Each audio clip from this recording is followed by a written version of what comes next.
I knew my marriage was over the moment my husband stopped following the GPS. Not because it was wrong, because it was right. Too right. He stared at the screen for several seconds before quietly asking, "Why does your car already know this address?"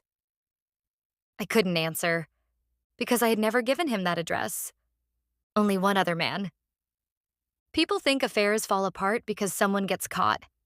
A text message, a lipstick stain, a hotel receipt. Mine ended because a GPS remembered somewhere I desperately wished it had forgotten. Ryan hated driving. He always joked that GPS was smarter than he was. Whenever we met, I'd drive. Restaurants and hotels, parks outside the city where nobody knew us. Eventually, I stopped typing the destinations. My car remembered them. One tap, one route, one more lie becoming routine. Ryan and I had been together for almost 18 months. Long enough that places stopped feeling secret. They started feeling familiar. The coffee shop on Oak Street, the Lakeside Hotel, the little Italian restaurant 30 minutes away. Places my husband had never been. Or so I believed. Noah never questioned my work trips, never checked my mileage, never looked through my navigation history. I thought that meant he trusted me. Now I know. He simply didn't need proof anymore. Everything changed on a rainy Saturday. We planned to visit Noah's cousin in another town. His cousin had just moved into a new house. Neither of us had been there before. At least, that's what I believed. Halfway there, Noah said, "Can you drive?" My shoulder's bothering me. I nodded. No big deal.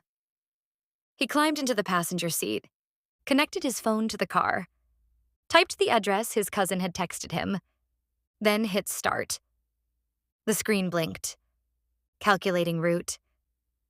Then, before the map even appeared, another destination popped up.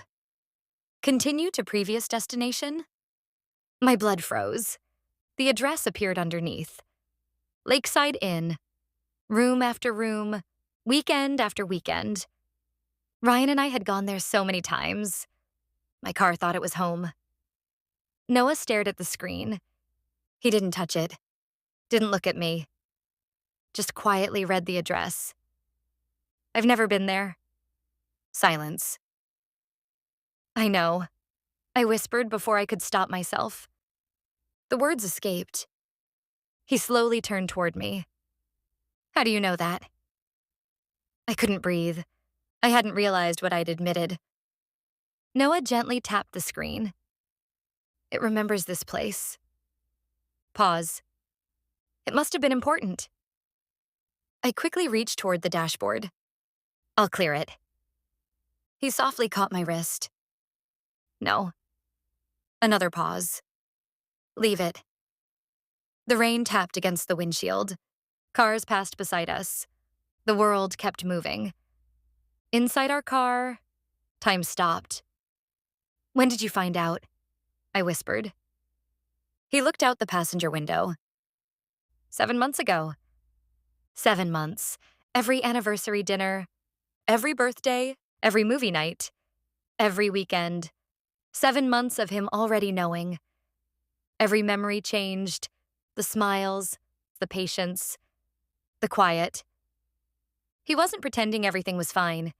He was waiting to see how many lies routine could hide. We drove another 10 miles in silence. Eventually, Noah spoke again. "Funny thing about GPS." I waited. "It only remembers places you keep returning to." The sentence hit harder than any accusation, because he was right. The hotel hadn't been a mistake. It had become part of my routine. Another home. Another life. I had visited it so often, even my own car believed I belonged there. We reached his cousin's house. Noah smiled, helped unload the gifts, spent the afternoon laughing with family. No one suspected anything. On the drive home, he handed me a folded envelope. Divorce papers, already signed, already dated, already waiting. I held them in my lap for miles before finally asking, Why didn't you say something sooner? Noah watched the road ahead. Because navigation fascinated me. I frowned. What? He smiled sadly. People think GPS tells you where you're going. Pause. It doesn't. It tells you where you've already been. Another long silence. I realized I wasn't losing you because of one hotel. He looked at the glowing navigation screen.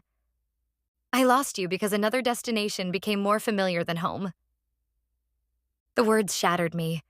We pulled into our driveway. Neither of us moved. The GPS quietly announced, "You have arrived." Neither of us believed it. Noah picked up the envelope, placed it back into my hands, then quietly said, "I hope someday you find your way somewhere worth staying." He stepped out of the car, closed the door gently, walked toward the house. Never looked back. I stayed in the driveway long after the engine stopped. The navigation screen slowly went dark.